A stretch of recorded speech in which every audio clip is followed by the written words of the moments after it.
Download aplikasi Tarbiyah Sunnah di handphone Anda. Tersedia di Google Play dan App Store. Assalamualaikum warahmatullahi wabarakatuh. Innal hamdalillah nahmaduhu wa nasta'inuhu wa nastaghfiruh wa na'udzu billahi min shururi anfusina wa min sayyiati a'malina. Man yahdihillahu fala mudilla lahu wa man yudlil fala hadiya lahu. Wa asyhadu an la ilaha illallah wahdahu la syarika lah wa asyhadu anna Muhammadan abduhu wa rasuluh. Qala Allah Ta'ala fi kitabihil karim, ya ayyuhalladzina amanu taqullaha haqqa tuqatih wa la tamutunna illa wa antum muslimun. Wa qala ta'ala, ya ayyuhan nas ittaqu rabbakumul ladzi khalaqakum min nafsin wahidah wa khalaqa minha zawjaha wa batha minhuma rijalan katsiran wa nisaa'a wattaqullaha alladzi tasaaluna bihi wal arham innallaha kana 'alaikum raqiba. Wa qala ta'ala, ya ayyuhalladzina amanu taqullaha wa qulu qawlan sadida yuslih lakum a'malakum wa yaghfir lakum dhunubakum wa man yuti'illaha wa rasulahu faqad faza fawzan 'azima. Amma ba'd, fa inna asdaqal hadits kitabullah wa khairal hadi hadi Muhammadin sallallahu alaihi wasallam wa syarral umur muhdatsatuha wa kullu muhdatsatin bid'ah wa kullu bid'atin dhalalah wa kullu dhalalatin finnar. Pertama-tama saya berterima kasih kepada Ustadz Abu Fainan yang mengundang saya untuk bisa mengisi di sini, dan sebetulnya beliau lebih berhak untuk ngisi ya, karena beliau dari sisi keilmuan ya saya nggak ada apa-apanya dibandingkan beliau, tapi karena beliau yang minta ya, insya Allah mudah-mudahan ini dalam kerangka ta'awun alal birri wat taqwa. Bukan berarti saya yang lebih berilmu, tidak sama sekali. Pembahasan kita pada pagi hari ini, saudaraku, tentang keindahan Islam. Islam, agama kita itu indah sekali. Bagaimana tidak?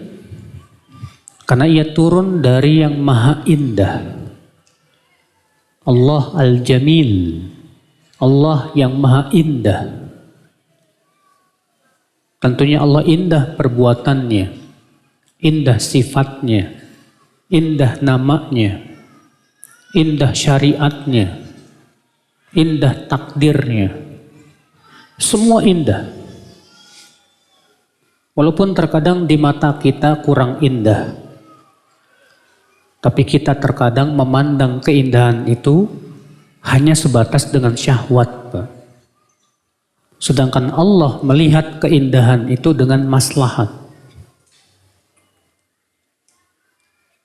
Agama kita ini indah. Bagi siapa? Bagi orang yang mau berfikir. Adapun orang yang tidak mau berfikir, orang yang hanya mengikuti syahwat, orang yang hanya sebatas cinta dunia, dia akan memandang agama kita ini gak indah.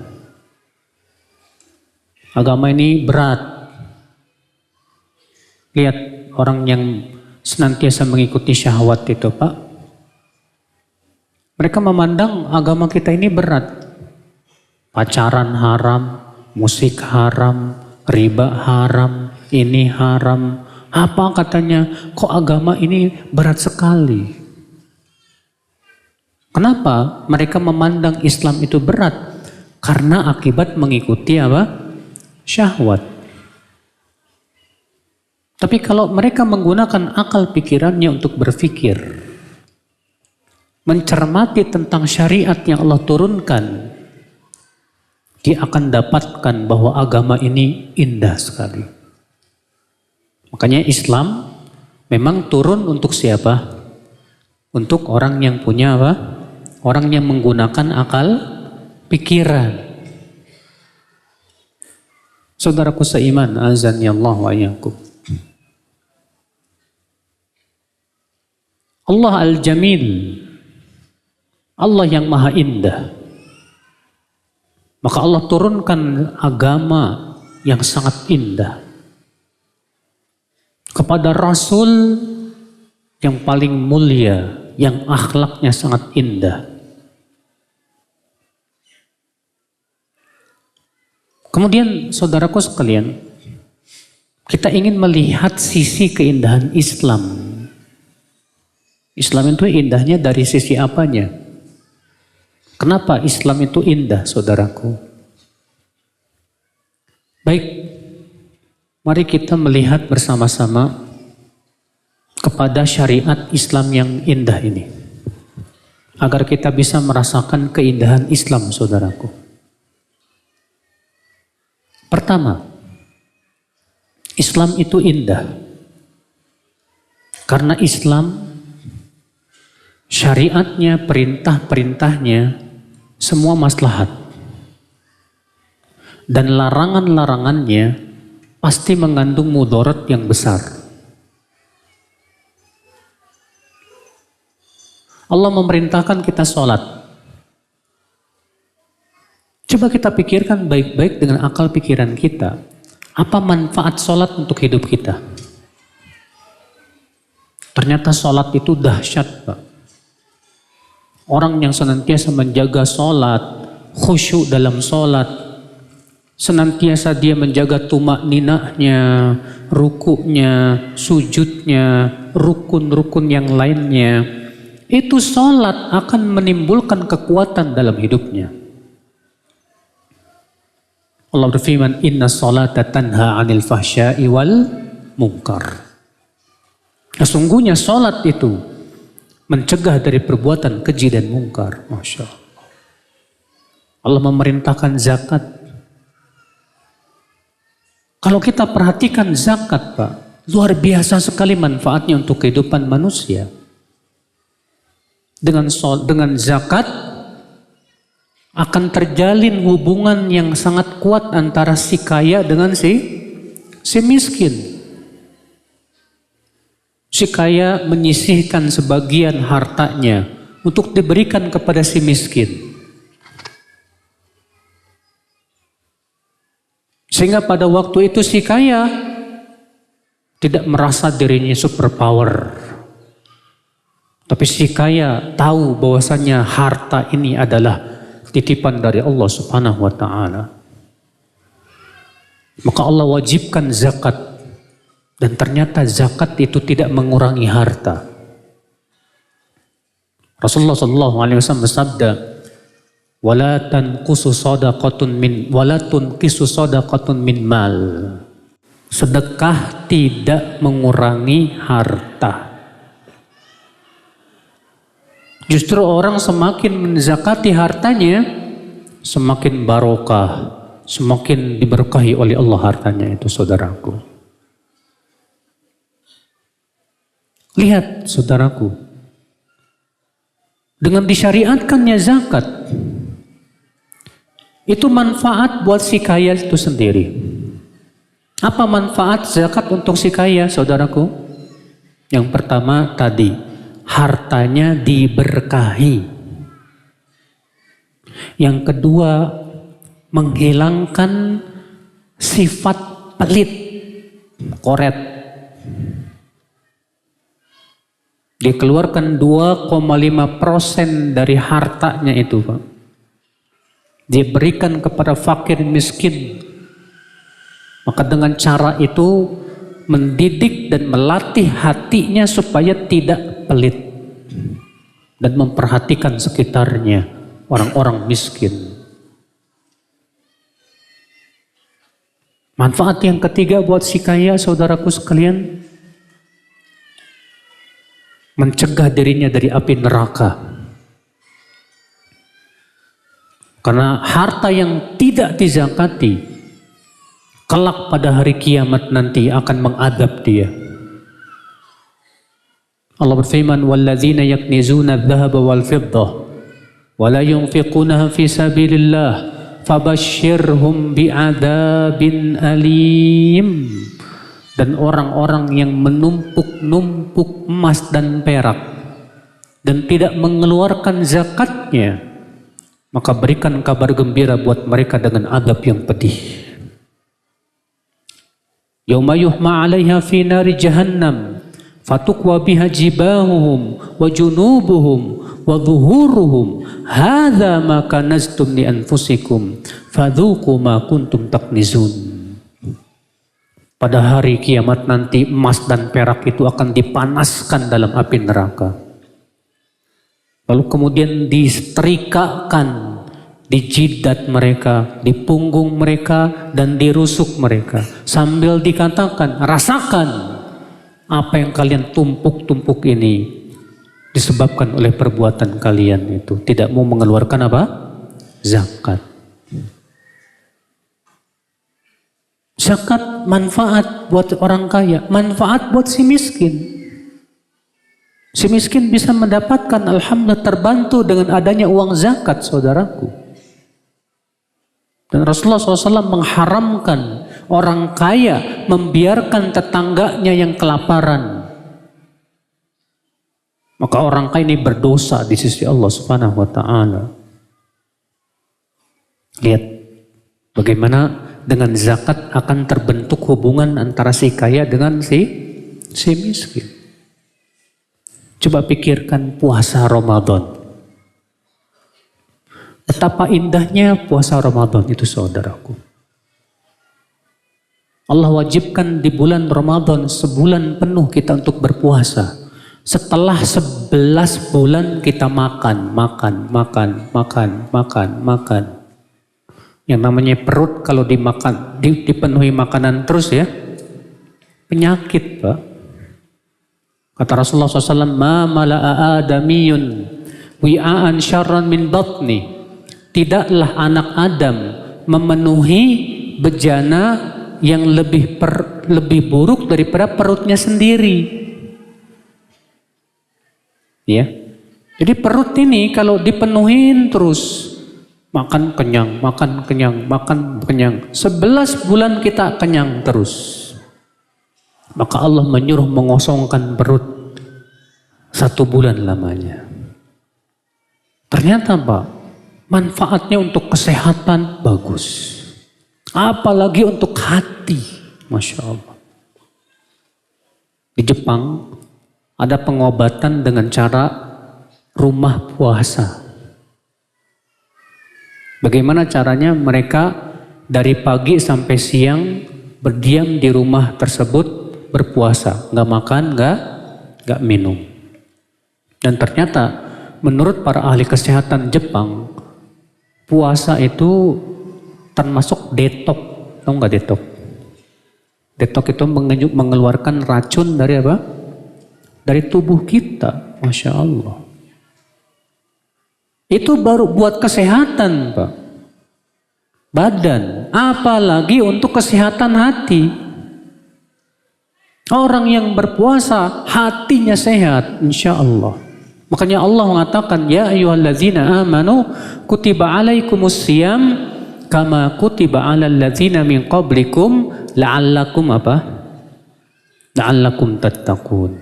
Hai orang-orang yang beriman, diwajibkan atas kalian puasa sebagaimana diwajibkan atas orang-orang sebelum kalian agar kalian bertakwa. Karena puasa itu menimbulkan takwa. Kalau kita ini lapar ya, dahaga, insya Allah jauh dari maksiat, Pak. Coba antum merasakan deh, ketika antum kenyang dengan ketika antum lapar, beda. Saat antum puasa itu mau ngalirik awewe, aduh,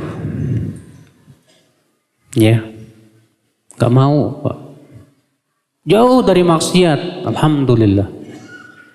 Tapi ketika kita kenyang, syahwatnya kuat nggak, Pak? Orang yang kenyang terus syahwatnya kuat biasanya Pak. Kalau syahwatnya kuat, kemaksiat pun dekat. Dan ibadah jadi berat. Sahih. Makanya aneh kan, di bulan puasa kok ada orang yang ibadahnya berat Pak. Sampai sholat tarawih aja kayak apa Pak? Allah Akbar, Allah. Sholat tarawih tercepat di dunia, pernah lihat nggak? Mengerikan. Padahal tujuan daripada bulan puasa itu mendekatkan diri kepada Allah Subhanahu wa taala. Masya Allah. Lihat, orang yang berpikir tidak melihat kepada beratnya puasa. Tapi yang dia lihat adalah manfaat yang besar dari puasa. Manfaat untuk akhirat, manfaat untuk dunia, manfaat untuk badan kita. Masya Allah. Saudaraku sekalian, azani Allah wa iyyakum. Coba perhatikan. Syariat kita ini indah sekali ya. Selalu syariat kita ini mempertimbangkan antara maslahat dan apa? Mafsadah. Semua yang maslahat diperintahkan. Semua yang mafsadah mudarat, bahaya dilarang. Allah berfirman, yas'alunaka 'anil khamri wal maisir. Mereka bertanya kepadamu tentang arak dan judi. Qul fihima itsmun kabiru wa manafi'u linnas wa itsmuhuma akbaru min naf'ihima. Mereka bertanya kepadamu tentang arak dan judi. Katakan, di dalam arak dan judi ada dosa dan ada manfaat-manfaat untuk manusia. Tuh lihat. Allah menyebutnya dengan sigot muntahal jumu. Sigot muntahal jumu itu menunjukkan manfaatnya tidak sedikit. Tapi Allah mengatakan apa? Wa ismuhuma akbaru min naf'ihima. Tapi dosanya, mudaratnya lebih besar daripada apa? Manfaatnya. Maka Allah haramkan tidak? Allah haramkan.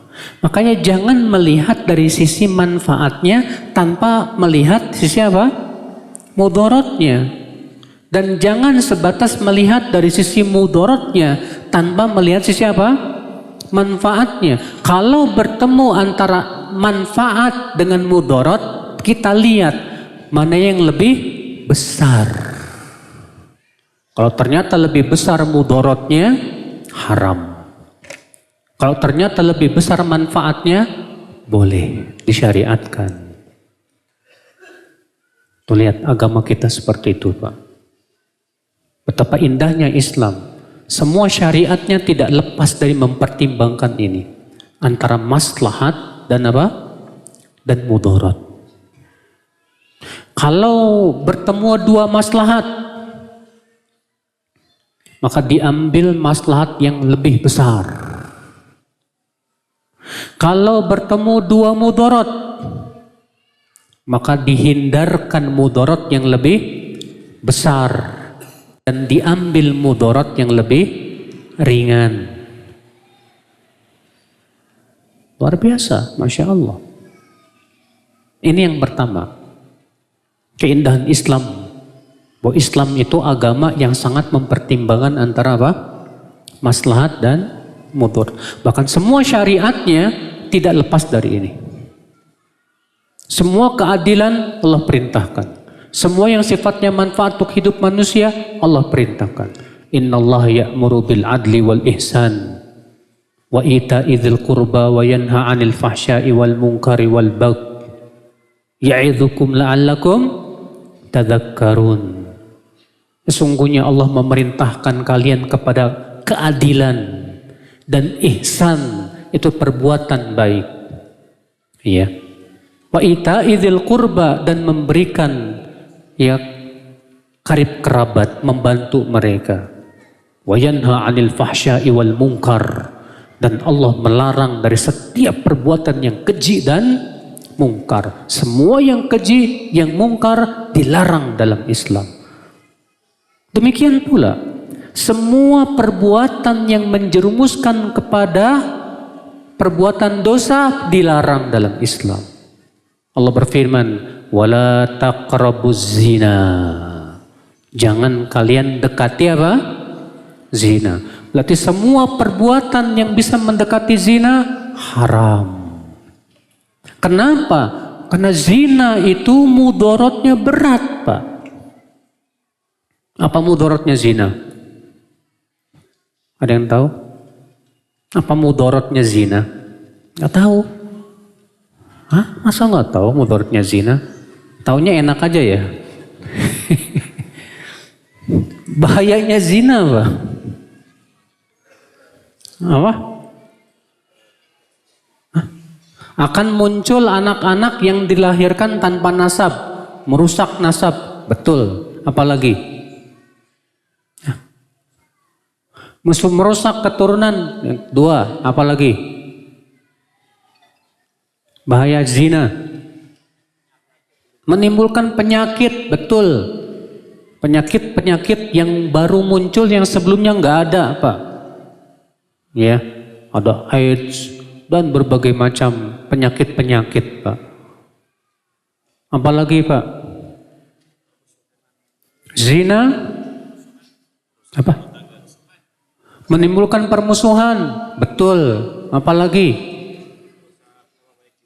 Hah?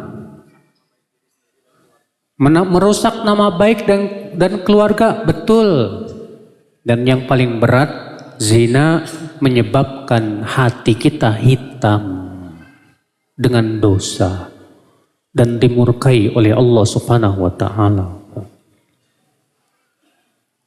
Maka zina karena berat, menjijikan. Berapa banyak keluarga yang rusak gara-gara zina, selingkuh. Maka Allah larang mendekati zina. Apa saja yang mendekati zina? Mata. Allah firman, wa kullil mu'minina yaghuddu min absarihim wa yahfadhu furujahum. Katakan kepada kaum mukminin, hendaklah mereka menundukkan apa? Pandangan mereka dan menjaga kemaluan mereka. Allah menyuruh laki-laki menundukkan pandangan. Allah pun menyuruh wanita menentukan apa? Pandangan. Kenapa? Karena dari pandangan akan turun ke hati.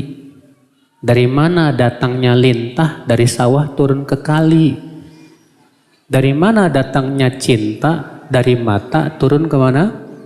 Ke hati. Ya. Gara-gara mata jelalatan, hati jadi hitam. Nah, saudaraku sekalian, lihat, bagi orang yang berpikir ini syariat luar biasa, Pak. Tapi bagi orang pengikut syahwat, apa-apaan sih? Masa ngelihat awewe gelis gak boleh? Wah, ya akhi, ya kita katakan akhi, perempuan yang cantik yang kamu lihati itu, ya. Kalau kamu lihati, apa manfaatnya buat kamu? Itu kan keindahan yang Allah ciptakan. Kita boleh dong menikmati keindahan. Menikmati keindahan gunung boleh. Tapi menikmati keindahan wanita, ini mudorotnya besar. Mudorotnya apa? Besar. Merusak hati. Ya. Memalingkan kita dari ingat kepada Allah, menyebabkan kita ingin berzina dengan dia, setidaknya pengen dua-duaan sama dia. Ini saudaraku sekalian, azannya, coba pikirkan baik-baik dengan akal pikiran, jangan pakai syahwat, tapi pakai akal pikiran kita. Semua yang Allah larang itu mudarat. Allah haramkan riba, Allah haramkan ya mencuri, minum arak, semua itu mudarat dalam hidup kita, saudaraku sekalian. Nah ini saudaraku sekalian, ini keindahan Islam dari sisi yang pertama. Islam mempertimbangkan maslahat dan mudarat. Semua yang sifatnya maslahatnya lebih besar, atau murni diperintahkan oleh Islam. Semua yang mudaratnya lebih besar atau murni dilarang dalam Islam.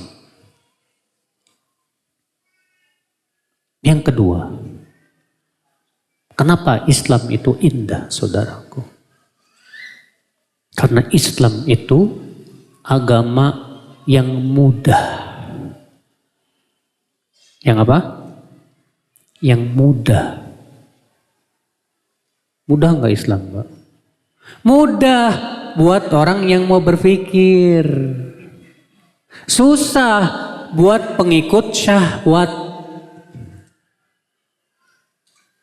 Coba, syariat Islam mudah. Mudahnya di mana? Salat diwajibkan berapa waktu? Salat diwajibkan berapa waktu? 5. Subuh, zuhur, asar, maghrib, isya. Antum sholat berapa menit? Hah? Berapa menit? 5 menit. Nah, subuh 5 menit, zuhur 5 menit. Berarti kalau 5 kali 5 berapa? 25 menit. Dari 24 jam cuma 25 menit. Mudah kan? Mudah. Masa nonton sinetron 1 jam kuat? Sholat 5 menit nggak kuat? Aneh kan? Padahal mudah sholat itu, Pak. Nggak susah, nggak susah. Allah tidak wajibkan sholat jam 12 malam, enggak. Itu waktu-waktu sholat itu waktu-waktu yang mudah semuanya. Subuh, ya, Masya Allah. Mudah. Zakat, mudah nggak zakat? Emas dan perak wajib zakat dengan 2 syarat. Syarat yang pertama, kalau sampai nisab. Syarat yang kedua, kalau sudah haul. Nisabnya berapa? Kalau emas 85 gram emas. Itu pun syaratnya sudah apa? Haul. Haul itu apa sih? Setahun. Misal sampai nisabnya di bulan Muharram. 1 Muharram masuk nisab. Ditunggu tuh Pak sampai 1 Muharram berikutnya. Ternyata pas 1 Muharram tahun berikutnya nisabnya tidak berkurang. Nisabnya tidak apa? Berkurang. Baru dikeluarkan berapa persen? 2,5. Bukan 25%. Bukan. 2,5. Cuma 2,5. Itu pun pasti Allah ganti kok. Diganti sama Allah. Kalau misalnya tertanggal 1 Muharram sudah sampai nisab emas 85 gram. Berjalan waktu, qadarullah 6 bulan kemudian berkurang. Jadi 70 gram karena banyak kebutuhan. Maka saat itu tidak wajib zakat kan?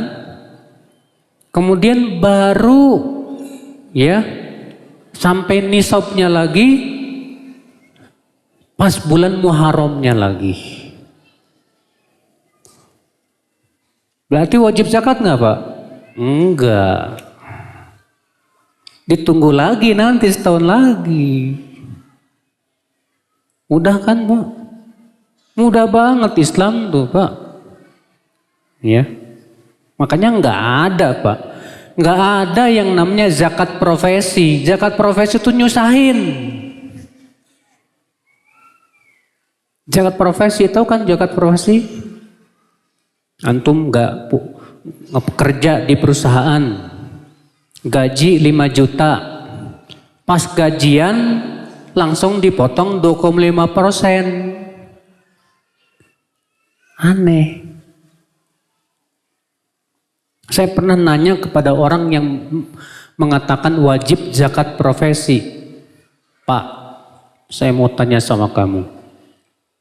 Apa dalilnya kamu bahwa zakat profesi itu harus dikeluarkan? Apa katanya?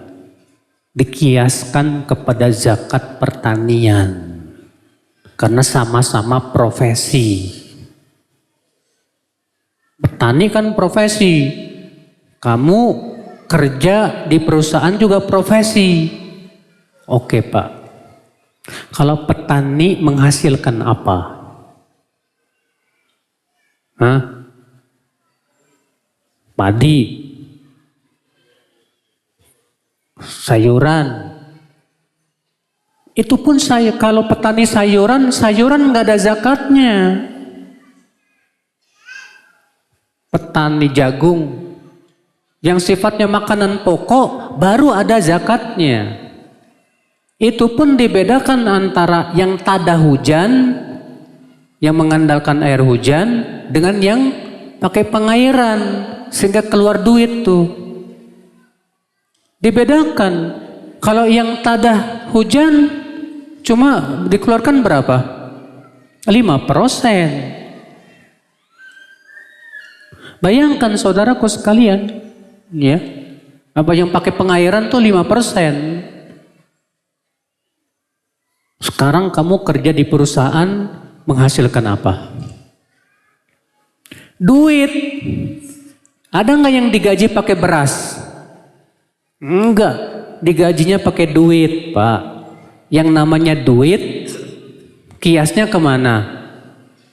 Ke padi atau ke emas? Emas dong. Makanya anehnya zakat profesi apa coba Pak? Kiasnya ke zakat pertanian, tapi disuruh ngeluarinnya 2,5%. Katanya kiasnya ke emas. Ini kok bingung sih? Katanya kiasnya ke zakat pertanian. Pas ditanya berapa persen dikeluarkan? 2,5%. Itu dari mana? Zakat pertaniannya enggak segitu. Dikiaskan ke emas. Ya Allah. Kalau emas ya emas. Ya petani-petani. Emas itu syaratnya 2. Kalau memenuhi nisab dan sudah haul. Nah sekarang kalau kamu gajinya 5 juta, udah sampai nisab belum? Hah? Kalau dikonversikan dengan emas, belum. Sudah haul belum? Masa per bulan? Haul itu setahun. Makanya Pak, zakat profesi itu nyusahin Pak. Nyusahin wallah. Dan mengambil harta tanpa hak. Iya. Padahal pada asalnya harta seorang muslim itu haram loh Pak. Haram. Beda dengan syariat Islam yang sudah jelas dalilnya mudah. Mudah. Allah wajibkan zakat hanya pada yang ditunjukkan oleh dalil dan qiyas saja. Adapun yang seperti sayur mayur nggak ada zakatnya. Kata Rasulullah, kuda nggak ada zakatnya. Kuda nggak ada zakatnya? Nggak ada. Bapak punya kuda 50 ekor. 1 ekor kudanya harganya 200 juta. Karena kudanya kuda-kuda besar. Ada zakatnya? Nggak ada. Mudah. Mobil ada zakatnya nggak? Bapak ternak mobil. Kalau di Jakarta banyak Pak yang ternak mobil Pak. Mobilnya di rumah itu berjejer itu. Ada BMW, baby Ben, ada Masya Allah ternak mobil Pak. Kalau mobil itu cuma buat milik pribadi nggak ada zakatnya. Tapi kalau dijadikan buat angkot dan yang lainnya, maka jumhur ulama mengatakan ada zakatnya di situ. Ustadz, Saya punya rumah 3. Satu di Pondok Indah, yang satu di Pondok Damai, ya, yang satu di tempat yang lain. Ada zakatnya enggak? Rumah enggak ada zakatnya. Mudah tidak Pak Islam, Pak? Mudah. Jangan nyusah-nyusahin. Makanya agama kita kata Rasulullah apa? Inna dina yusrun. Agama kita apa? Mudah. Agama kita mudah, Pak. Ya. Rasulullah Ta'ala berfirman, yuridullahu bikumul yusra wa la yuridu bikumul usr. Allah menginginkan untuk kalian kemudahan dan tidak menginginkan untuk kalian kesulitan. Allah berfirman, wa ma ja'ala 'alaikum fid dini min haraj. Dan Allah tidak menjadikan dalam agama ini sesuatu yang menyulitkan. Tapi kemudahan, Pak, harus sesuai dengan kacamata syariat. Jangan sampai menilai kemudahan dengan kacamata syahwat. Iya, Islam mudah bagi orang yang berpikir. Makanya agama Islam mempermudah. Sholatnya mudah, ibadahnya mudah. Siapapun yang ikutin sunnah Nabi pasti mudah. Tapi kalau bapak-bapak bikin ibadah baru, nyusahin, Pak. Kalau bapak-bapak bikin ibadah yang baru, nyusahin. Karena pada asalnya manusia itu, Pak, tidak dibebani dengan ibadah. Ya. Kapan ibadah disyariatkan? Kalau ada perintah. Kalau nggak ada perintah, jangan lakukan. Karena pada asalnya ibadah itu nggak boleh. Pada asal manusia tidak dibebani dengan ibadah. Nah, kalau bapak bikin ibadah baru, itu namanya bapak mau bikin susah orang.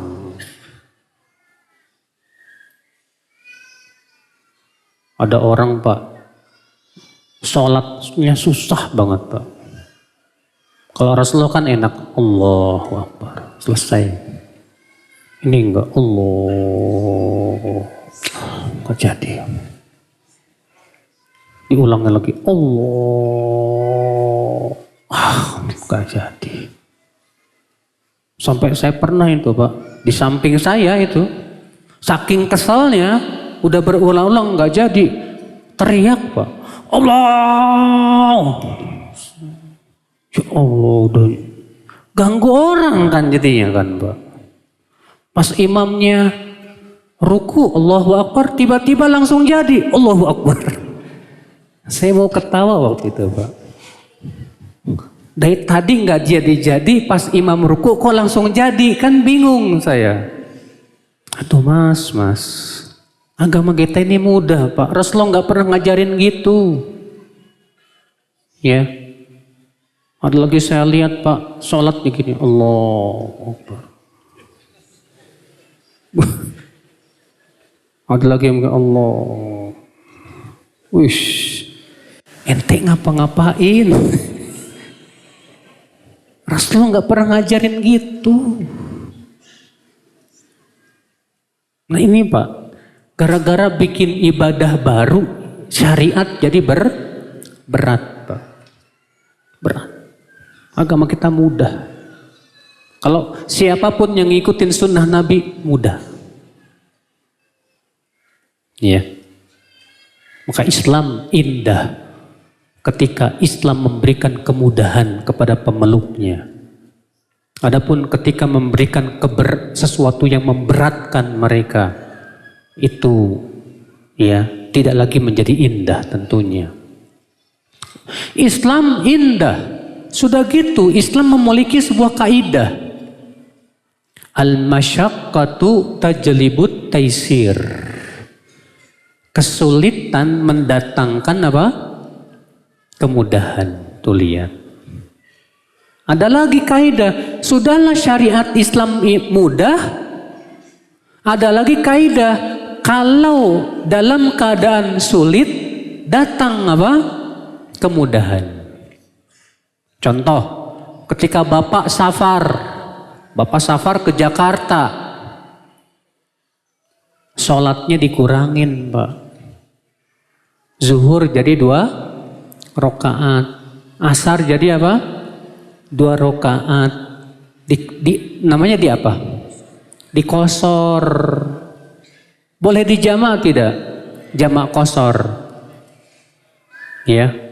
Sebutkan dalam Abu Daud, Rasulullah SAW kalau berangkatnya sebelum zuhur, misalnya berangkat safarnya jam 11 nih, maka Rasulullah SAW undurkan waktu zuhur di waktu asar. Dan beliau jamak qasar di waktu asar. 2. Kalau beliau berangkatnya setelah zuhur, beliau tarik waktu asar ke waktu zuhur. Setelah itu baru berangkat.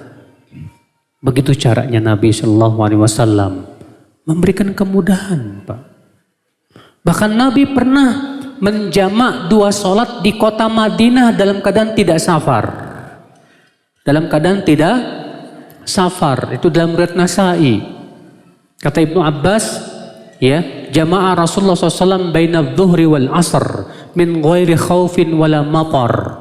Ya, Rasulullah menjamak 2 sholat di kota Madinah antara zuhur dan asar tanpa ada rasa takut dan rasa hujan. Kemudian Ibnu Abbas ditanya kenapa? Kata Ibnu Abbas, li'alla yuharij ummatahu, supaya tidak merepotkan umatnya. Kata Ibnu Hajar, ini menunjukkan boleh menjamak 2 sholat bagi mukim kalau ada kerepotan. Kalau lagi repot banget, boleh dijamak? Boleh. Kata Imam Nawawi, boleh, tapi dengan syarat jangan dijadikan terus menerus. Ya, tidak boleh terus menerus, sekali-kali saja. Mudah tidak, Pak?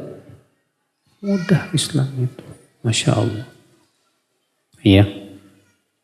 Dalam masalah dunia, Pak, dalam masalah dunia pada asalnya apa? Halal apa haram? Kata para ulama usul fikih, al aslu fil asya al ibahah. Pada asalnya segala sesuatu yang berhubungan dengan dunia hukumnya mubah dan suci, boleh. Beda dengan ibadah. Kalau ibadah pada asalnya apa? Tidak boleh sampai ada perintah. Kenapa? Karena ibadah itu beban, Pak. Sedangkan manusia pada asalnya tidak dibebani. Maka ibadah pada asalnya tidak boleh sampai ada perintah. Tapi untuk masalah dunia pada asalnya apa? Boleh sampai ada dalil yang melarang. Bapak mau bikin kue apa silahkan. Saya mau bikin kue yang baru ada, yang tidak pernah sebelumnya ada, silahkan. Bapak mau bikin teknologi canggih yang itu manfaat untuk manusia, silahkan. Bapak mau bikin alat-alat yang memudahkan, silahkan. Masalah dunia pada asalnya apa? Boleh, silahkan. Dalilnya mana? Surat Al-Baqarah 29. Allah berfirman, huwallazi khalaqalakum ma fil ardi jami'a. Dialah Allah yang telah menciptakan untukmu apa yang ada di bumi ini seluruhnya. Masya Allah. Bayangkan, Mak. Masalah dunia yang sifatnya itu memang kita butuhkan pada asalnya halal. Makanya Bapak kalau ragu nih masalah dunia, ini halal apa haram, masih ragu nih, jangan dulu diharamkan. Sampai ada dalil yang menunjukkan bahwa itu apa? Haram, Pak. Masya Allah. Mudah sekali Islam ini Pak. Masya Allah. Alhamdulillah. Makanya Rasulullah SAW bersabda, Inna dina yusrun. Agama kita itu mudah. Agama kita mudah. Alhamdulillah. Ya. Baik saudaraku. Kemudian keindahan Islam, bagaimana kita melihat Islam itu indah? Dari sisi apa lagi Pak? Yang ketiga, Islam itu indah karena Islam mengajarkan akhlakul karimah. Akhlak yang indah, yang mulia.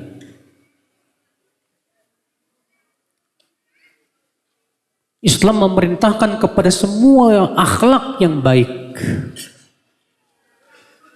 Dan melarang dari semua akhlak yang buruk. Sampai-sampai Pak, tersenyum di depan saudara kita sedekah. Kata Rasulullah, at-tabassum fi wajhi akhika sedekah. Tersenyum di wajah saudaramu sedekah. Masya Allah. Dalam hadis yang lain Rasulullah SAW bersabda, la tahqiranna minal ma'rufi syai'an walau an talqa akhaka wa wajhuka ilaihi mumbasit. Jangan kalian menganggap remeh kebaikan sekecil apapun. Walaupun kalian bertemu dengan saudaramu dalam keadaan wajahmu berseri-seri kepada dia. Rasulullah ditegur sama Allah Pak. Gara-gara wajahnya muka masam. Sama siapa? Sama orang buta. Allah berfirman apa? Abasa wa tawalla an ja'ahul a'ma. Muhammad abas. Abas itu dia bermuka masam. Hanya karena datang kepadanya orang buta. Sama orang buta aja tetap kita disuruh senyum. Padahal dia nggak ngelihat kita loh Pak. Gimana sama orang melek? Makanya saya heran. Sebagian ikhwan kalau ketemu orang tuh mahal banget sih senyumnya, ya Allah ya Rabbi. Sama akhwat baru senyum-senyum. Ganjen. Ya. Ya akhi, senyumlah. Wallahi senyumnya antum tuh nilainya sedekah di sisi Allah. Ya, tapi jangan senyum-senyum sendiri Pak. Nanti sangka gila antum. Saudaraku seiman, azani Allah wa iyyakum. Akhlakul karimah. Sama tetangga, antum punya tetangga gak? Hah? Punya tetangga gak di rumah Mas? Punya? Sama tetangga kita wajib berbuat baik Mas. Ada seorang wanita dilaporkan kepada Rasulullah SAW. Ya Rasulullah, inna fulana, hai Rasulullah, sesungguhnya fulana itu hai Rasulullah, suka sholat malam, rajin puasa sunnah, rajin sedekah. Tapi sayang hai Rasulullah, dia suka menyakiti tetangganya dengan lisannya. Apa kata Rasulullah?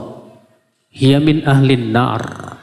Dia termasuk penduduk api neraka. Padahal sholat malamnya rajin Pak. Puasa sunnahnya rajin Pak. Sedekahnya rajin. Gara-gara lisannya suka nyakiti tetangga, kata Rasulullah dia termasuk penduduk api neraka. Tuh lihat. Kemudian dikatakan lagi, wahai Rasulullah, ada lagi seorang wanita yang sholatnya cuma sholat wajib, jarang sholat sunnah, nggak tahajud, sedekahnya sedikit, tapi dia tidak pernah menyakiti siapapun. Kata Rasulullah, dia termasuk penduduk surga. Masya Allah. Akhlak Pak, akhlak. Bahkan dalam Islam Pak, akhlakul karimah, amal yang paling berat dalam timbangan di sisi Allah. Rasulullah SAW bersabda, laisa syai'un athqalu fil mizan indallahi yaumal qiyamah min husnil khuluq. Tidak ada amal yang lebih berat timbangannya di sisi Allah nanti pada hari kiamat dari akhlak yang apa? Yang baik. Akhlak yang baik, saudara. Masya Allah. Ya. Maka dari itu saudaraku sekalian, agama kita ini agama adab. Agama akhlak. Yang muda wajib menghormati yang tua. Yang tua hendaknya menyayangi yang muda. Kata Rasulullah SAW, "Laisa minna man lam yarham saghirana wa yuwaqqir kabirana wa ya'rif li alimina haqqa." Bukan golongan kami orang yang tidak menyayangi yang lebih muda dan tidak menghormati yang lebih tua dan tidak mengetahui hak para ulama. Iya. Lihat saudaraku sekalian, Islam indah sekali, Pak.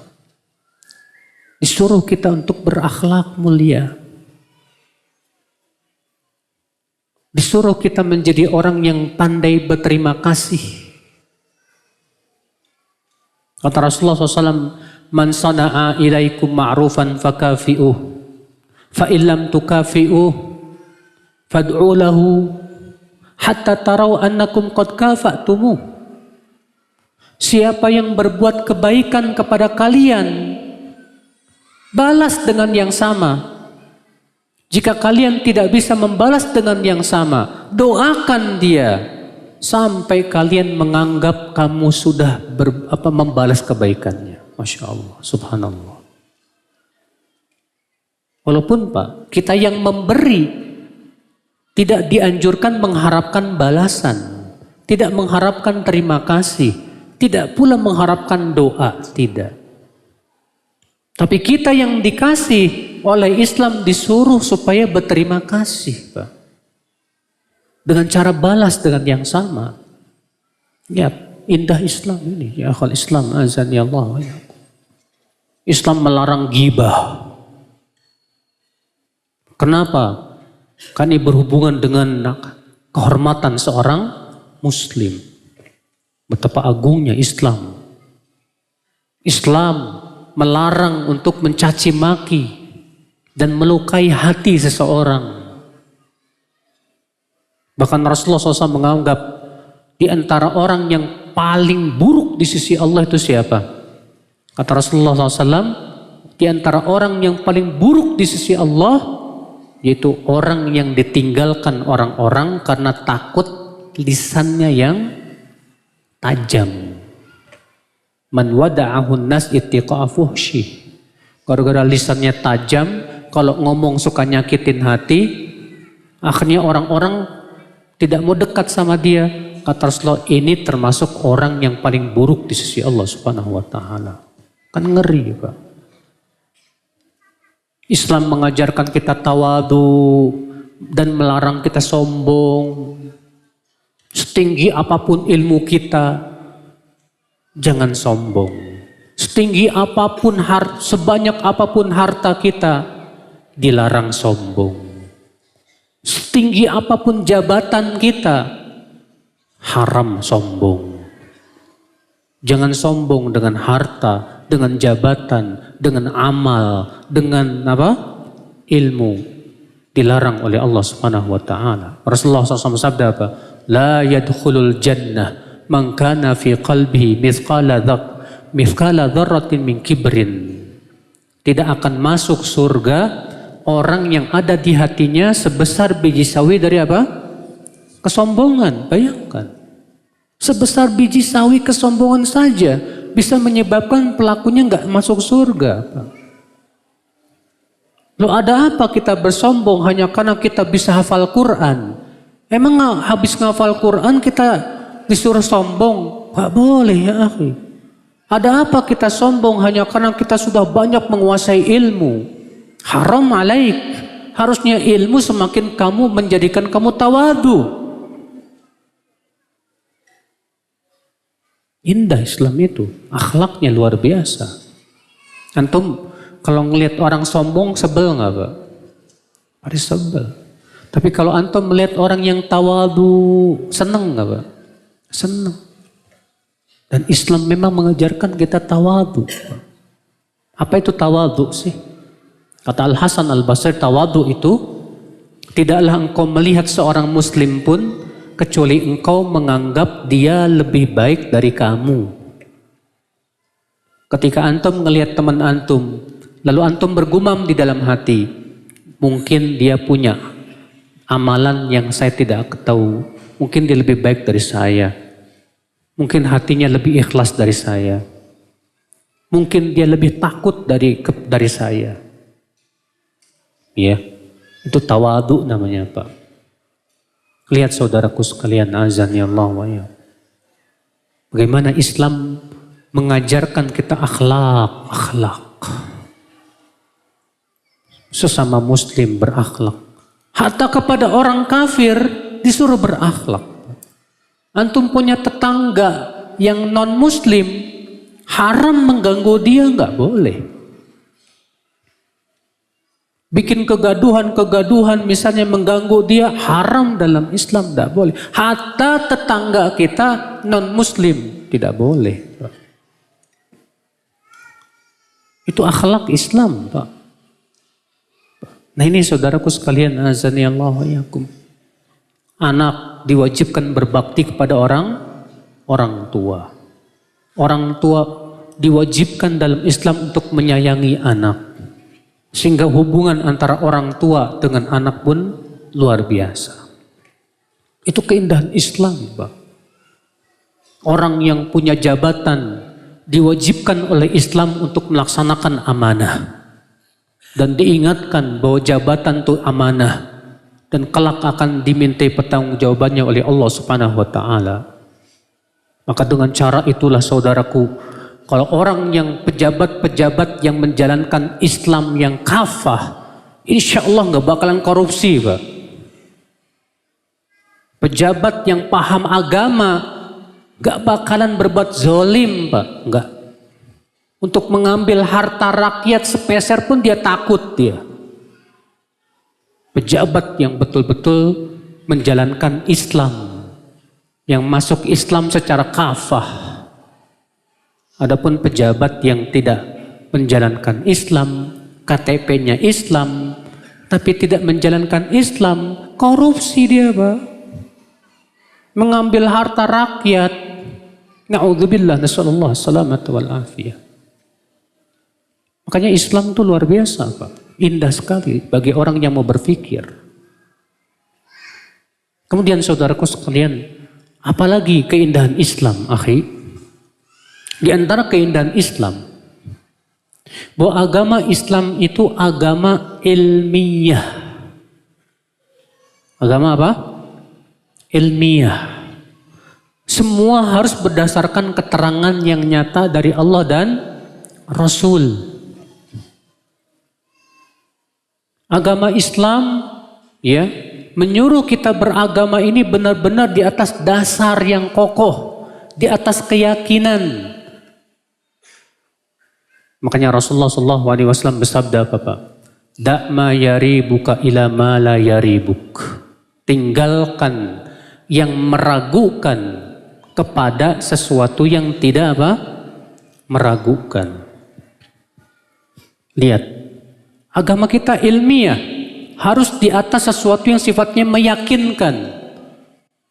Adapun sesuatu yang sifatnya meragukan, tinggalkan. Kalau antum meragu, ini haram atau halal? Halal atau apa? Haram. Kata Rasulullah apa?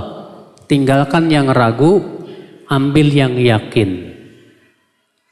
Kalau itu berhubungan dengan masalah dunia, kaidahnya ada. Masalah dunia pada asalnya apa? Halal. Ya udah. Ya. Ada dasarnya? Ada. Antum beribadah wajib semua di atas dasar Pak, ilmiah. Sholat, kamu takbir, ngangkat tangannya sampai mana? Allahu Akbar. Ternyata disebutkan dalam hadis-hadis yang sahih, Rasulullah mengangkat tangan tuh sampai bahu. Dalam satu riwayat Bukhari, Rasulullah mengangkat tangan sampai apa?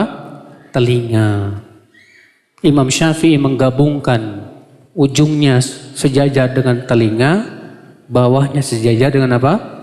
Bahu. Ya. Lihat saudaraku, ada dasarnya. Cara rukuknya gimana? Harus ada dasarnya, Pak. Jangan cuma ikut-ikutan, Pak. Kalau antum cuma ikut-ikutan, berarti antum gak ilmiah. Ilmiah itu kalau antum tahu apa? Dalilnya, keterangannya, hujahnya. Makanya agama Islam itu tidak pernah mengajarkan kita sebatas ikut-ikutan aja, tanpa tahu dasarnya. Salah itu, Pak. Makanya Imam As-Suyuti berkata apa? Ajma'al ulama ala anna taqlid laisa bil ilm wa anna al muqallid laisa bil alim. Kata Imam Suyuti, para ulama semua sepakat bahwa orang yang cuma ikut-ikutan taklid itu bukanlah ilmu dan pelakunya tidak disebut ulama. Cuma ikut-ikutan. Antum ibadah begini, ikut-ikutan. Dalilnya mana? Nggak tahu. Saya terus ngapain? Saya cuma ngikut doang. Ya akhi, kalau bisa kamu tahu dalilnya, Pak. Supaya kita beragama kita itu di atas keyakinan, Pak. Ya. Terkadang ada sebagian orang berkata, bisa jadi Ustadz saya punya dalil yang kamu tidak tahu. Agama kita bukan berdasarkan bisa jadi, Pak. Bisa jadi Ustadz saya punya dalil yang kamu tidak tahu. Kita katakan apa? Bisa jadi Ustadz kamu tidak punya dalil. Yang namanya bisa jadi itu masih 50-50, 50% meragukan, Pak, meragukan. Makanya Pak, pendapat yang paling kuat, hadis lemah itu tidak boleh diamalkan. Kenapa? Karena hadis lemah itu menghasilkan keraguan. Bapak tahu tidak, Pak? Hadis lemah yang lemahnya ringan saja, itu kalau ada di dalam sanadnya perawi yang disifati apa? Sayyi'ul hifdz, buruk hafalan. Kapan seorang perawi disebut buruk hafalan? Kata Al-Hafidz Ibnu Hajar, ya, sayyi'ul hifdz itu adalah alla yatarajjah janibu shawabi ala janibi khata'ihi. Sisi salahnya seimbang dengan sisi benarnya. Tuh. Salah benarnya seimbang, maka dia buruk hafalan. Berarti kalau seimbang dan salahnya salah dan benarnya seimbang, ini namanya apa? Meragukan. Sedangkan Rasulullah mengatakan apa? Tinggalkan yang meragukan. Maka pendapat yang paling kuat, pendapat Imam Bukhari dan Muslim, bahwa hadis yang lemah, walaupun lemahnya ringan, tetap tidak bisa dipakai. Kenapa? Karena menghasilkan keraguan. Sedangkan agama kita harus berdasarkan di atas apa? Sesuatu yang yakin, yang ilmiah, jelas dasarnya, Al-Qur'annya, hadisnya yang sahih, perkataan para ulamanya. Perkataan ulama bukan dalil. Dalil itu Al-Quran dan hadis. Maka kalau antum mau ikuti ulama, hendaknya antum tahu juga dasarnya apa. Dasar pendapat dan pijakan pendapat ulama ini apa. Jangan malu bertanya kepada sang kiai, Pak Kiai, mohon maaf, saya mau tahu dalilnya apa. Dan seorang kiai jangan marah ketika ditanya dalil. Seorang ustadz ketika ditanya sama muridnya, "Ustadz, maaf, saya pengen tahu, boleh tahu dalilnya apa?" Maka si ustadz wajib mengajarkan si muridnya, "Ini dalilnya, akhi. Ya hadis riwayat ini. Itu yang diajarkan. Buka sama antum kitab Al-Um. Al-Um Imam Syafi'i. Al-Um itu penulisnya siapa? Imam Syafi'i. Imam Syafi'i itu Pak, setiap permasalahan fikih selalu membawakan dalil. Setiap permasalahan fikih sebutkan dalil. Bawakan masalah fikih lagi, dalil. Masya Allah. Kenapa Imam Syafi'i melakukan itu? Untuk mengajarkan murid-muridnya supaya tidak membeo. Supaya mengikuti ulama itu dengan tahu dasarnya apa. Kalau kita tahu dasarnya kan enak Pak. Tapi kalau kita nggak tahu dasarnya, kita masih derajat ikut-ikutan. Dan ikut-ikutan itu bukan ilmu. Bukan ilmu, saudaraku. Sekarang ini Pak, bukan zamannya lagi orang suruh ngebeo Pak. Sekarang ini sudah harus diajarkan murid-murid kita untuk ilmiah. Seorang ustadz harus mampu membawakan dalil dan harus bisa menilai hadis ini sahih apa dhaif. Jangan sampai seenaknya bawa dalil ternyata hadisnya palsu. Hadisnya apa? Palsu. Sehingga termasuk orang-orang yang berdusta atas nama Rasulullah sallallahu alaihi wasallam. Rasul bersabda, "Man kadzaba alayya muta'ammidan falyatabawa maq'adahu minan nar." Siapa yang berdusta atas namaku dengan sengaja, hendaklah ia mempersiapkan tempat duduknya di mana? Di neraka. Tuh lihat ya, jangan sampai bawa hadis palsu Pak. Ada orang bawa hadis tentang keutamaan batu akik. Batu akiknya ada hadisnya loh. Ternyata hadisnya palsu Pak. Palsu. Hati-hati saudaraku sekalian, azani Allah wa iyyakum. Makanya ya, seorang ustadz, seorang kiai, seorang ulama disebut ulama kalau dia sudah mampu untuk istimbat dari Al-Quran dan hadis dan menguasai ilmu-ilmu alatnya, bahasa Arabnya, usul fikihnya, kaidah fikihnya. Adapun kalau ulama nggak bisa membawakan dalil dan tidak bisa mengajarkan orang supaya tahu dalil, tapi cuma bisa ngajarin ikut-ikutan aja, ikut. Ini wallahi Pak, pendidikan yang tidak pernah diajarkan oleh para sahabat, para tabi'in dan tidak pula tabi'ut tabi'in. Naam. Orang awam betul, dia boleh taklid, ikut-ikutan. Boleh orang awam tuh. Bahkan wajib terkadang. Tapi seorang alim ulama berusahalah mengajarkan kepada orang awam apa? Dalilnya. Ya. Kalau misalnya lagi bahas kitab mazhab Syafi'i. Misal Safinatun Najah. Coba dalam setiap permasalahan tahu dasarnya apa. Jangan cuma sebatas apa? Ikut-ikutan. Ya. Maka yang bisa mengajarkan kitab-kitab seperti itu, fikih-fikih dasar ya. Hendaknya seorang yang paham setiap permasalahan dasarnya apa? Dasarnya apa? Dasarnya apa? Bagaimana? Supaya apa? Supaya tumbuhlah umat Islam di atas sesuatu yang jelas, ilmiah, ya, bukan hanya sebatas tadi ikut-ikutan, ngebeo, ya.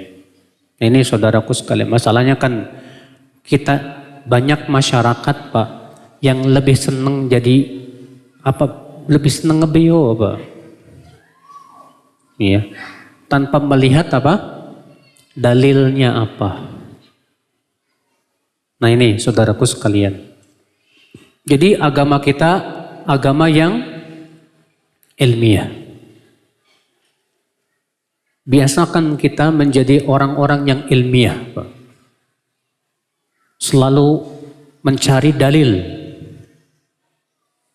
Jangan biasakan kita tadi hanya sebatas ikutan.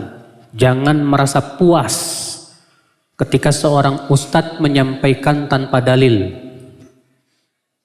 Tanyakan ke ustadz itu, Ustadz mohon maaf, saya boleh enggak minta dalilnya? Supaya hati saya tenang, Ustaz. Karena ingat Pak, agama ini bukan milik kiai. Agama Islam ini milik Allah. Allah berfirman, ala lillahid dinul khalis. Ingatlah, milik Allah lah agama yang murni ini Pak. Agama yang murni ini milik Allah. Karena agama milik Allah, siapapun yang berbicara tentang agama ini wajib ada keterangannya dari siapa?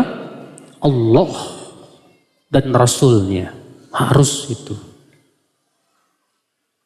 Ikhwatal iman azani Allah wa iyyakum. Nah ini agama kita ilmiah. Alhamdulillah Pak. Iya. Makanya Bapak lihat deh.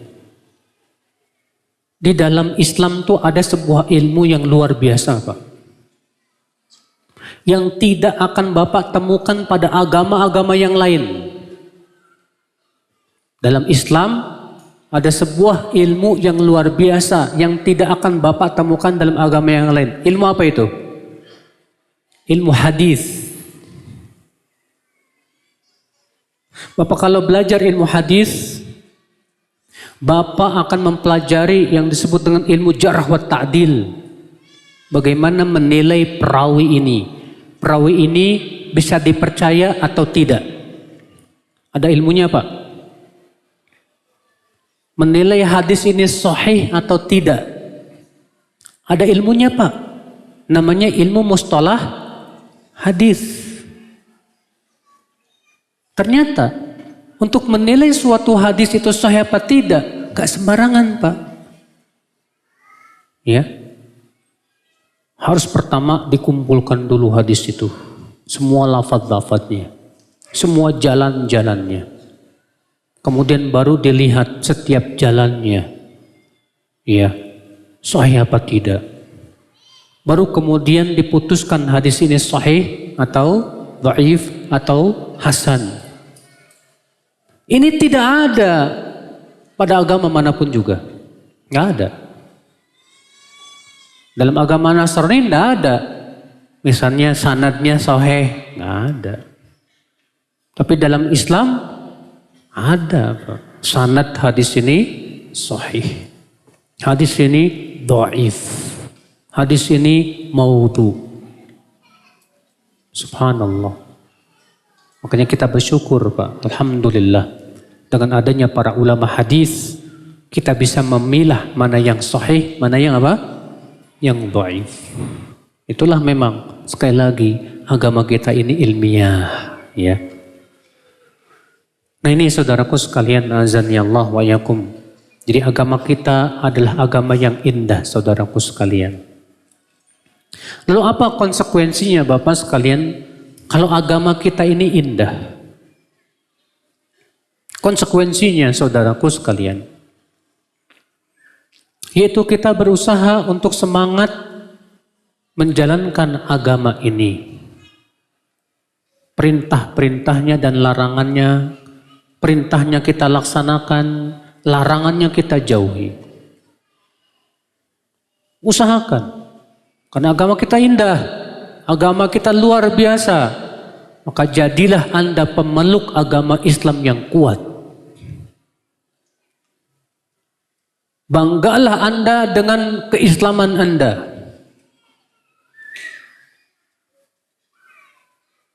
Allah menyuruh kita untuk masuk Islam secara kafah.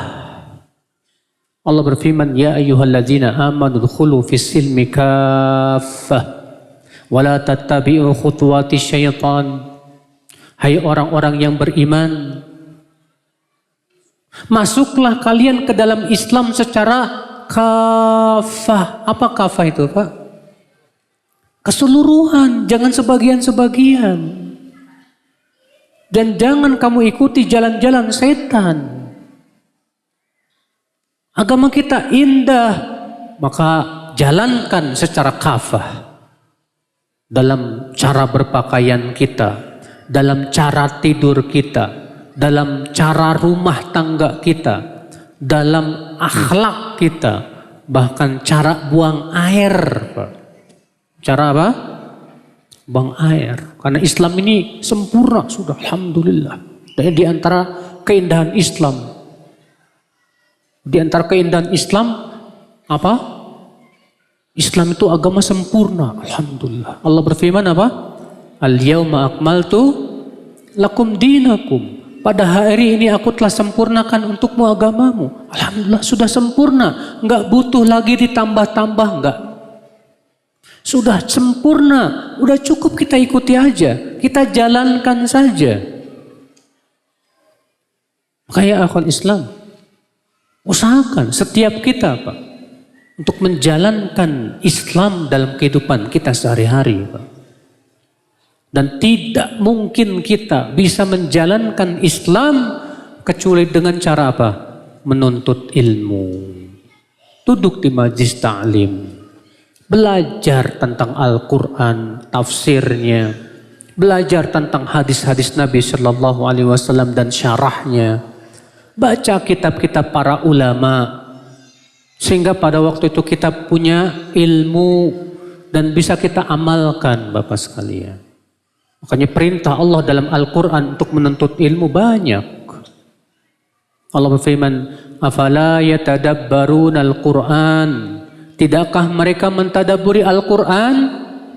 Allah menyuruh kita mentadaburi Al-Quran, Pak. Dan mentadaburi Al-Quran hakikatnya menggali ilmu yang ada dalam Al-Quran. Rasulullah SAW bersabda, talabul ilmi faridatun ala kulli muslimin wa muslimah. Menuntut ilmu wajib atas setiap muslim dan apa?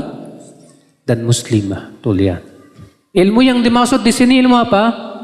Ilmu agama, ilmu din, kata para ulama. Ya. Nah, kita harus rajin. Semua kita harus mau belajar. Duduk di majelis ilmu, saudaraku sekalian. Jangan sampai saudaraku sekalian, majelis ilmu kita tinggalkan. Lebih senang kita pergi ke bioskop atau tempat-tempat yang lainnya. Sementara majelis taklim kita tinggalkan. Wallahi ya akhi, kapan saja majelis taklim sepi, disitulah musuh-musuh Islam akan sangat mudah merusak Islam. Tapi ketika majelis taklim ramai, orang belajar tentang Islam, insya Allah musuh Islam tidak akan bisa merusak Islam, Pak. Agama ini tegak dengan ilmu, Pak. Bukan dengan kebodohan. Perjuangan itu akan berhasil dengan ilmu, Pak. Bukan sebatas semangat. Maka kita wajib menuntut ilmu. Agar kita bisa melaksanakan syariat Allah yang sangat indah ini, saudaraku sekalian. Dan kalau kita menuntut ilmu, ya akhi, berusahalah ya, naik tingkat. Jangan sampai 10 tahun ngaji, bahasa Arab nggak bisa. Saya merasa heran, sebagian ikhwan udah lama ngaji, Pak, puluhan tahun. Sampai detik ini bahasa Arab tetap aja nggak bisa. Sayang banget loh, Pak. Berarti kan itu menunjukkan dia menuntut ilmunya nggak punya target. Yang penting saya duduk di majelis ta'lim dah sudah. Tapi nggak mau belajar yang lebih tinggi lagi, lebih tinggi lagi. Usahakan. Imam Syafi'i mengatakan apa? Yajibu ala kulli muslim an yata'allama al-lughatal arabiyyah, ya, bihasbi juhdihi. Wajib atas setiap muslim belajar bahasa Arab sesuai dengan kemampuan masing-masing. Itu Imam Syafi'i rahimahullah mengatakan demikian, ya. Coba kita sebagai muslim tuh harus bangga, Pak, dengan bahasanya Al-Qur'an, Pak. Bangga dengan bahasanya Rasulullah, bahasa Arab. Bahasa Arab. Antum kalau pakai bahasa Inggris, kayak modern banget. Pas pakai bahasa Arab, hati-hati nih, teroris. La ilaha illallah. Masa bahasa Quran teroris? Ini orang yang mengatakan bahasa Arab itu teroris, sebetulnya ingin merusak Islam tanpa ketahuan. Al-Quran bahasa Arab, hadis bahasa Arab. Kalau kita nggak bisa bahasa Arab, mana mungkin kita bisa memahami apa? Al-Quran dan hadis Nabi Sallallahu Alaihi Wasallam. Nah, pelajari, ya akhi. Belajar sungguh-sungguh. Dalami Islam. Ini agama indah ini. Syariatnya indah ini. Jangan malas untuk belajar Islam, ya akhi. Sudah berapa ayat yang sudah kita pelajari? Sudah berapa hadis yang sudah kita pelajari? Sudah berapa kitab yang sudah kita pelajari? Usahakan, saudaraku.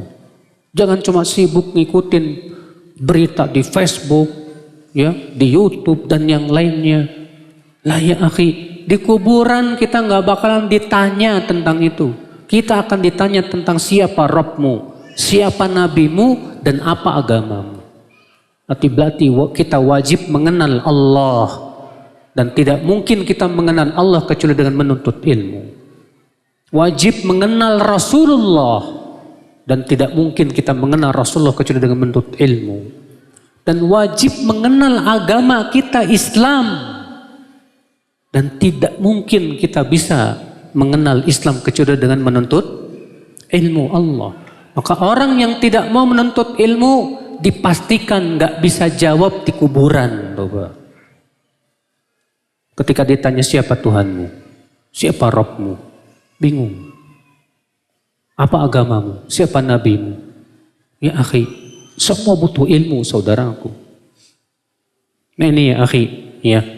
Nah, konsekuensi kalau kita yakin agama Islam itu agama yang indah, harusnya kita semangat untuk mengamalkan Islam.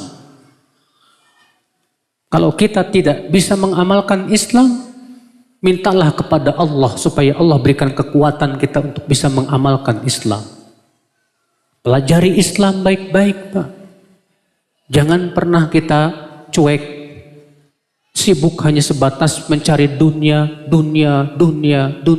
Sampai kapan kita cari dunia terus? Kita nggak bakalan hidup selamanya di dunia, Pak. Semua kita bakalan mati. Kullu nafsin dha'iqatul maut. Setiap jiwa pasti akan merasakan kematian itu. Maka saatnya kita, saudaraku sekalian, jangan terus dilalaikan dan kehidupan dunia. Allah berfirman, "Alam ya'ni lilladzina amanu an takhsha'a qulubuhum li dzikrillah wa ma nazala minal haqq." Belum saatkah untuk orang-orang yang beriman agar hati mereka menjadi takut dengan zikir dan mengingat Allah? Belum saatnya kah? Sementara kita terus sibuk dengan mencari dunia, mengejar jabatan, tahta. Ya akhi, azan ya Allah wa ayyakum, inilah ya akhi. Kalau kita yakin sekali lagi syariat Islam, syariat yang indah, agama Islam, agama yang indah, mari kita semangat mempelajari Islam. Mari kita berusaha untuk amalkan Islam secara kafah. Jangan sebagian. Ya.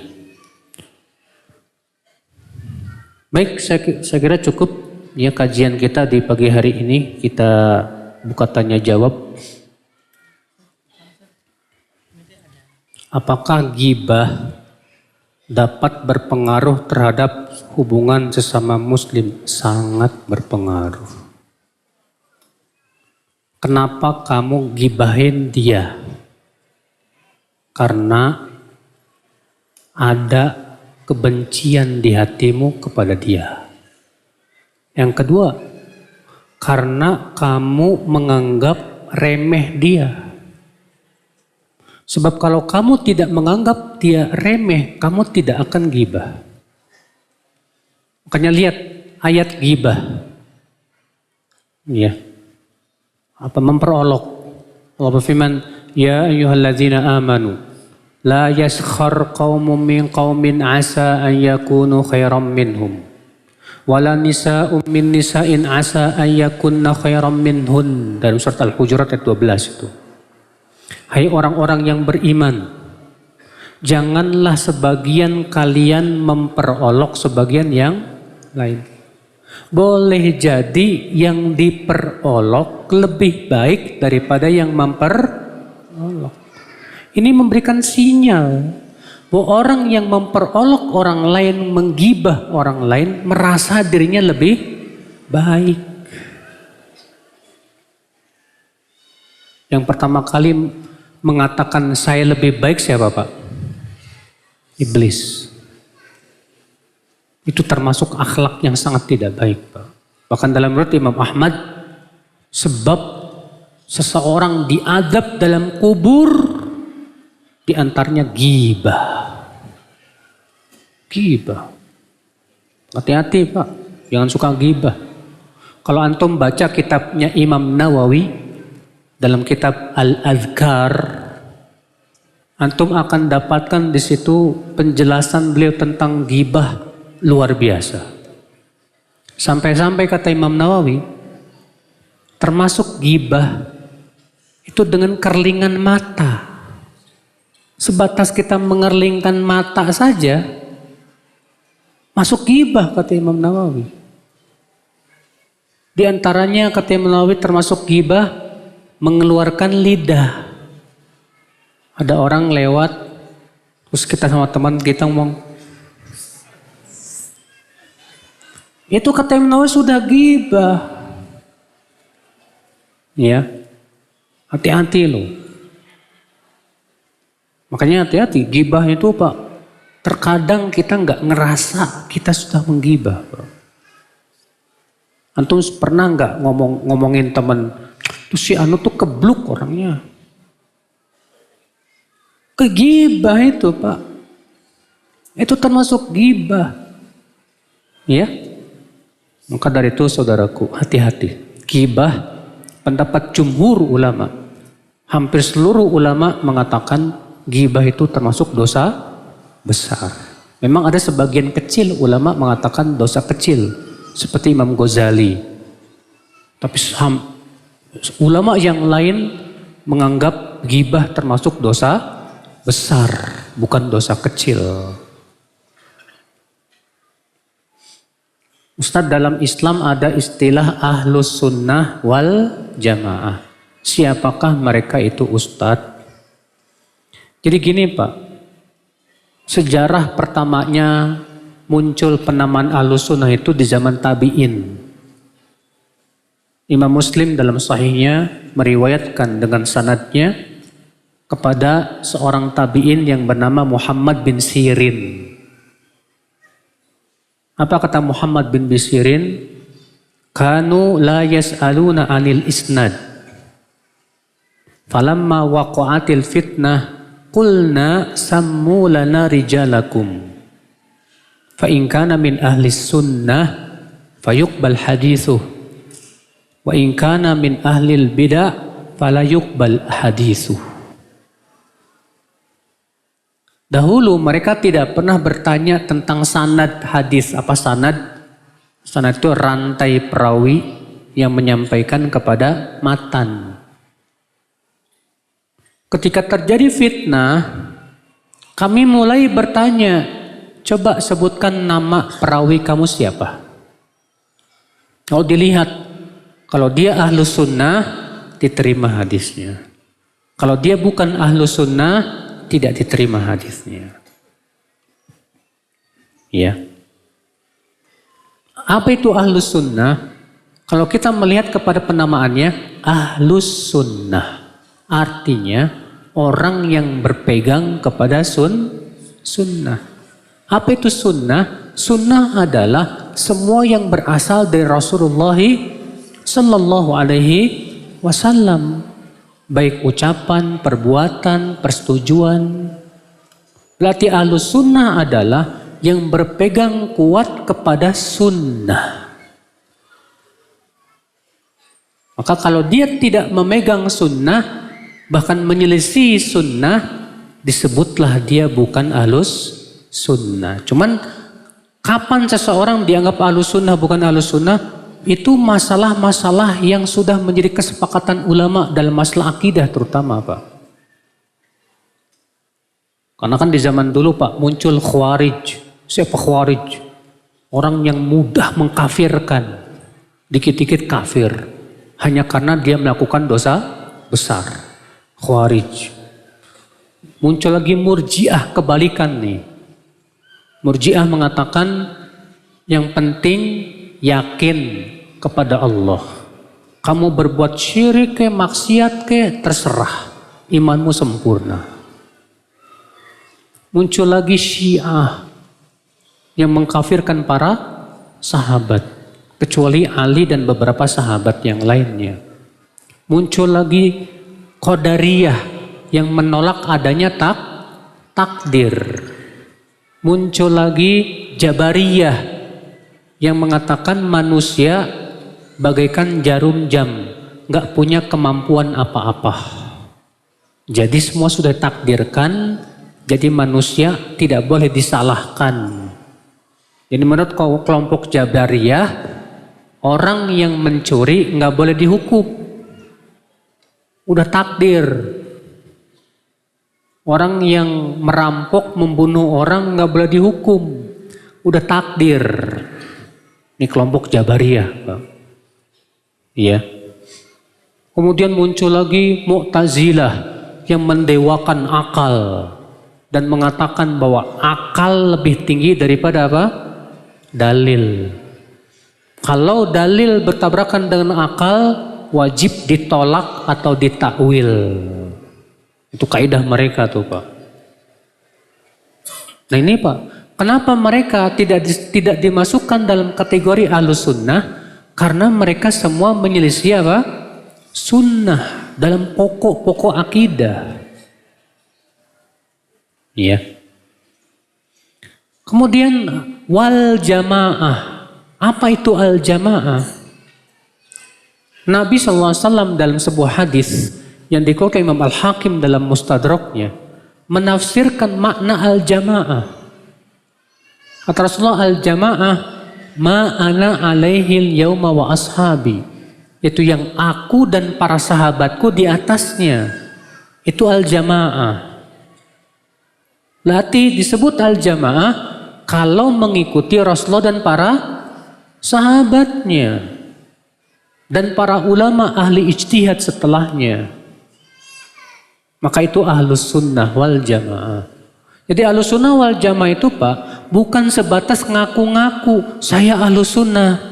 Siapapun yang mengaku-ngaku Ahlus Sunnah harus dilihat akidahnya sesuai enggak dengan akidah Rasulullah dan para sahabatnya. Tata cara ibadahnya sesuai enggak dengan Rasulullah dan para sahabatnya. Cara beragamanya sesuai enggak dengan Rasulullah dan para sahabatnya. Kalau ngaku-ngaku doang semua orang bisa. Ya tidak. Semua orang ngaku saya Ahlus Sunnah wal Jamaah. Nah ini saudaraku sekalian. Ya. Bagaimana cirinya? Di antara cirinya dia mengagungkan sunnah Rasulullah SAW. Di antara cirinya dia berusaha untuk menghidupkan sunnah Rasulullah dalam kehidupannya, Pak. Dalam pakaiannya, dalam cara tidurnya, dalam cara makannya, ya. Dia berusaha menghidupkan sunnah Rasulullah Sallallahu Alaihi Wasallam, ya. Bagaimana agar kita bisa selamat dari gempuran hoaks di akhir zaman? Dalam Islam sudah diajarkan Itu dalam surat Al-Hujurat ayat 6. Allah berfirman apa? Ya ayyuhalladzina amanu in ja'akum fasiqun binaba'in fatabayyanu an tusibu qauman bijahalah fatusbihu ala ma fa'altum nadimin. Hai orang-orang yang beriman, apabila datang kepada kamu seorang yang fasik membawa berita, maka periksalah dulu dengan teliti berita itu. Tuh lihat tuh. Semua berita yang masuk, Pak, dalam Islam tuh nggak boleh langsung apa? Ditelan. Langsung disampaikan, haram. Imam Muslim meriwayatkan dalam muqaddimah sahihnya, Rasulullah sabda, kafa bil mar'i kadziban, fi riwayatin ithman an yuhadditsa bi kulli ma sami'. Cukuplah bagi seseorang kedustaan, dalam riwayat yang lain dosa, dia menyampaikan semua yang ia dengar tanpa disaring dulu, Pak. Tanpa disaring dulu. Setiap yang didengar sampaikan, setiap yang dengar sampaikan. Haram dalam Islam, Pak. Nggak boleh. Dalam Islam berita apapun periksa dulu, koreksi dulu, lihat dulu. Jangan langsung apa? Langsung komentar, jangan. Apalagi langsung menyimpulkan. Ini kebanyakan kita begitu, Pak. Langsung nyimpulkan. Oh begitu. Padahal tidak seperti itu. Tabayun dulu. Penting. Bahkan Rasulullah mengancam. Apa ancamannya? Orang yang menyebarkan berita hoax. Sebutkan dalam hadis riwayat Bukhari dan Muslim. Ya. Rasulullah SAW suatu malam, Pak, bermimpi dibawa 2 malaikat. Lalu Rasulullah melewati orang yang mulutnya itu disobek sampai ke tengkuknya. Hidungnya disobek lagi sampai ke tengkuknya. Matanya disobek lagi sampai ke tengkuknya. Yang kanan selesai, yang kiri. Demikian. Yang kiri selesai, ini udah bagus lagi. Begitu lagi. Rasulullah bertanya, siapa itu? Mengerikan sekali. Kata malaikat itu, dia orang yang keluar rumah. Lalu ia menyebarkan kebohongan. Sehingga kebohongannya menyebar kemana-mana. Berita hoax. Orang yang menyebarkan berita hoax. Ini nih, Pak. Terancam diazab dalam kuburnya. Hati-hati. Makanya kalau kita mau menyebarkan berita, ya, pertama periksa dulu berita ini benar atau tidak.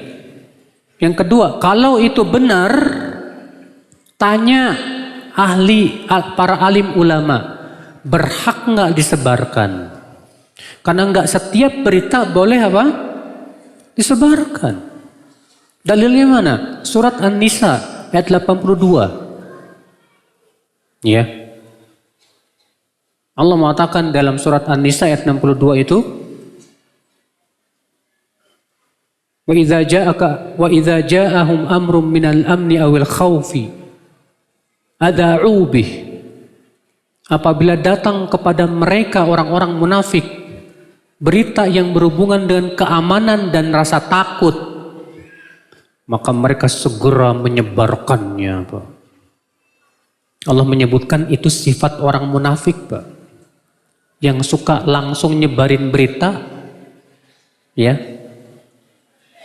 Datang berita, langsung sebarkan, itu sifat orang munafik ternyata, Pak. Lalu Allah mengatakan apa?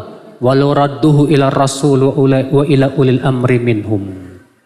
Hendaklah mereka kembalikan dulu kepada Rasul atau alim ulama di antara mereka. Apakah ini berita berhak disebar atau tidak? Karena kalau berita itu bikin provokasi, jangan disebar. Iya. Dalam Islam jelas kok, Pak, dalil-dalilnya, manhajnya. dalam menerima berita itu, apalagi yang sifatnya hoax. Ya.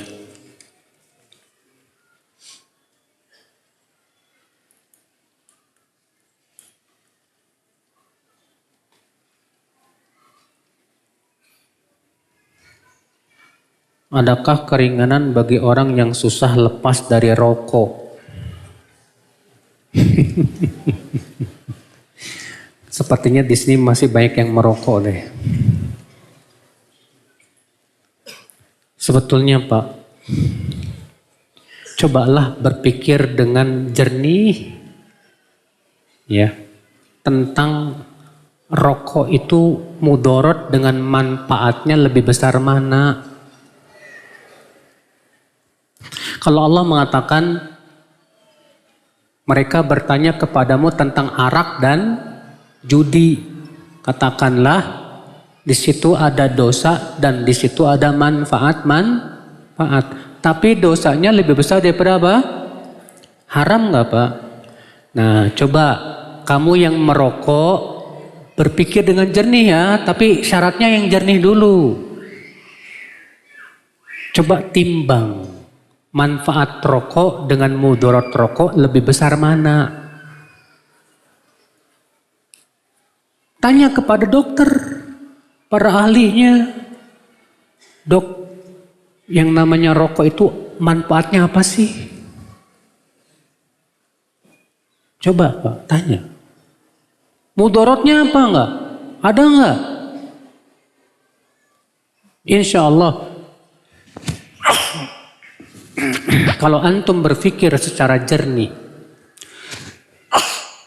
alhamdulillah, antum akan dapatkan Pak, ternyata rokok itu mudorotnya jauh lebih besar daripada apa?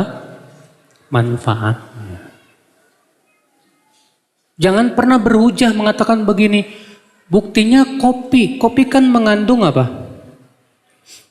Hah? Kafein kan berbahaya. Kata siapa berbahaya? Justru para dokter kebanyakan mengatakan kafein bagus. Berbahaya kalau berlebihan. Semua makanan juga kalau berlebihan mah berbahaya. Ya. Maka dari itu saudaraku, cobalah berpikir secara jernih. Ya tentang hukum rokok ini. Apa tentang rokok ini? Manfaatnya lebih besar atau mudorotnya? Ya.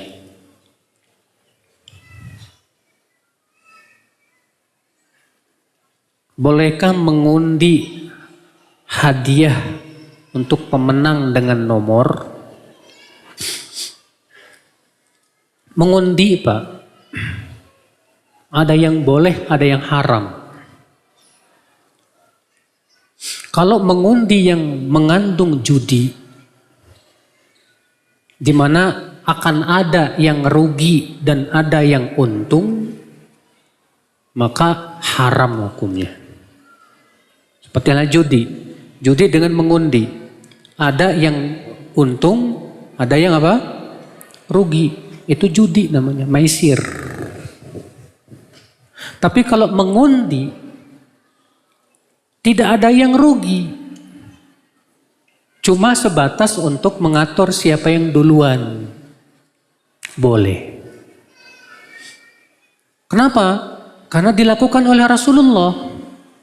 Rasulullah istrinya ada 9 atau 11. Kalau beliau mau safar, beliau kocok dulu. Siapa yang namanya keluar, pergi bersama Rasulullah SAW, diundi dulu siapa yang mau keluar bersama Rasulullah SAW. Juga Rasulullah bersabda, "Lau ya'lamuna ma fis saffil awal." Ya, kalaulah mereka mengetahui bagaimana besarnya saf pertama dan azan, dan mereka tidak bisa mendapatkan illa an yastahimu fi, dan mereka tidak bisa mendapatkan kecuali dengan cara mengundi, lastahamu alaih, tentu mereka akan mengundi. Sehingga kata para ulama boleh mengundi kalau ada beberapa orang pengen jadi muadzin, semuanya berhak jadi muadzin. Semuanya memenuhi kriteria. Diundi. Nah, siapa yang namanya keluar, dia yang jadi muadzin. Boleh. Arisan. Dikocok arisan, mengundi juga. Tapi kan untuk mengatur siapa duluan yang keluar, boleh. Adapun kalau mengundi itu mengakibatkan ada yang rugi, ada yang menang, maka ini namanya apa? Judi. Semua peserta mengeluarkan uang, uangnya dikumpulkan. Kemudian diundi, siapa yang keluar duitnya, dia dapat duit ini seluruhnya. Mengundi itu namanya.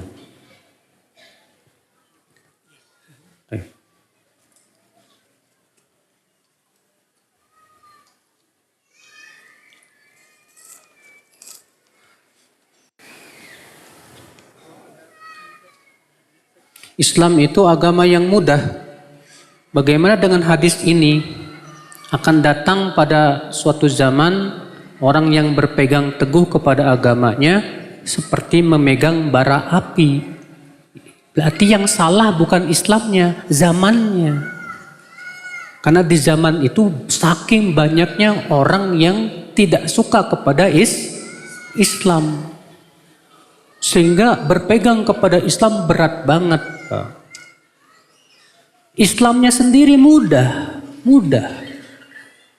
Tapi zamannya yang tidak mendukung. Paham tidak, Pak? Ketika di zaman yang di situ banyak tidak suka kepada Islam, pastilah orang yang berpegang kepada Islam dimusuhi. Contohnya aja, kalau antum tinggal di suatu negeri atau tempat yang di situ penduduknya semua nggak suka sama Islam, antum bakal dimusuhin, Pak. Kamu Muslim ya, bisa dipukulin lah, diapalah. Sehingga akhirnya untuk memperlihatkan jati diri kita sebagai Muslim susah, Pak. Berat. Ya. Tapi dalam Islam, kalau keadaannya yang berat seperti itu, tidak apa-apa. Kita menyembunyikan dulu jati diri kita sebagai seorang Muslim. Kalau khawatir. Tapi kalau kita hanya sebatas dimusuhi aja, dicemooh saja, tetaplah berpegang kepada apa? Islam. Ya, yang kafah. Wallahu a'lam. Semoga yang saya sampaikan bermanfaat. Subhanakallah bihamdik. Asyhadu an la ilaha illa ant. Astaghfiruka wa atubu ilaik. Mohon maaf bila ada kata-kata yang tak berkenan di hati. Yang benar semuanya dari Allah. Dan yang salah itu dari kekurangan ilmu saya. Wabillahi taufiq wa sallallahu ala nabiyyina Muhammadin wa ala alihi wa sahbihi wa sallama tasliman katsira. Assalamualaikum warahmatullahi wabarakatuh.